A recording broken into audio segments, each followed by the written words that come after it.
The Voice That Won the Vote. How One Woman's Words Made History.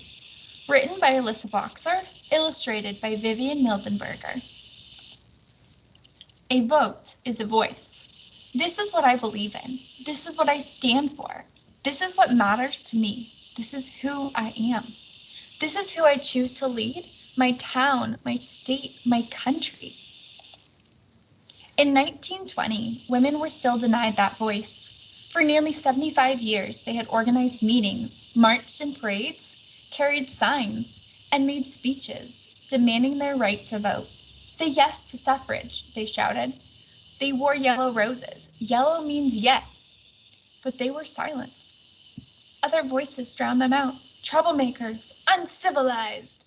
Female voters will surely cause chaos. Women with a voice in politics? Nonsense. The only vote a woman needs is the vote to choose her husband. But nestled in a valley on a farm in East Tennessee, one woman was determined to have a voice and a vote. Feb Byrne was known around town as smart and strong-willed.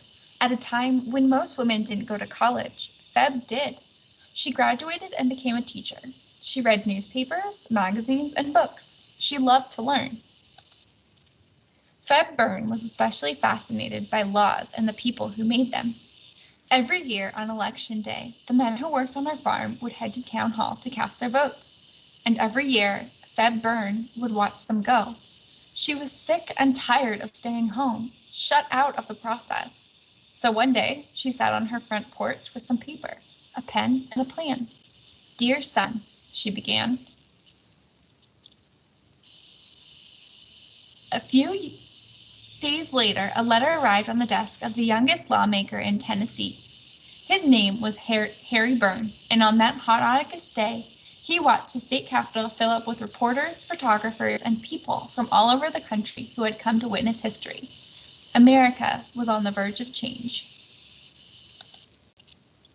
35 states wanted women to vote, but the country needed 36 to make it law.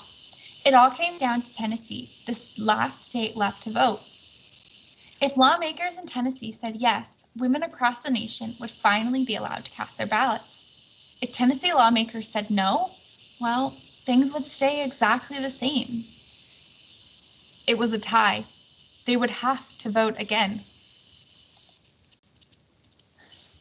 Harry Byrne was ready to stand firm for what he believed in. He had voted against women's suffrage in the first round. He knew that most of the people who had elected him hated the idea of women voting. Many of those people were in the audience. They knew they could count on Harry Byrne. After all, the proof was right there on his jacket. A red rose, the symbol of keeping women in the home and out of the voting booth. The state capitol was filled with more red roses than yellow that day, and everyone knew what that meant.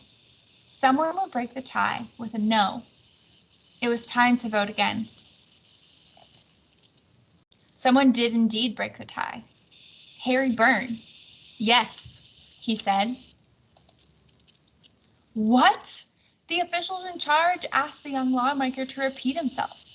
Obviously, he'd made a mistake. Clearly, he'd gotten confused. But there was no mistake. He was not confused. Harry Byrne wanted women to vote. No one could believe it. Many of the women who had organized meetings, marched in parades, carried signs, and made speeches were in the audience wearing their yellow roses. They gasped and cried and hugged each other. But why did Harry Byrne change his vote? "I know that a mother's advice is always safest for a boy to follow," he explained, and then from his jacket pocket, behind that red rose, Harry Byrne pulled out a note from his mother, the one Feb Byrne had written on her front porch. The people who had elected Harry Byrne were shocked and furious. A grown man listening to his mother? "We'll show him," they thought. "We will not vote for Harry Byrne in the next election. Byrne ruined by politics," declared the headlines.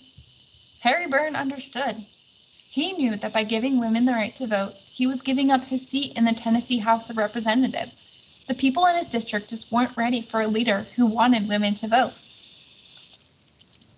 He told newspaper reporters, "I am happy simply because I followed my conscience. It kept telling me women are people, and voting, he knew, should be the right of all people."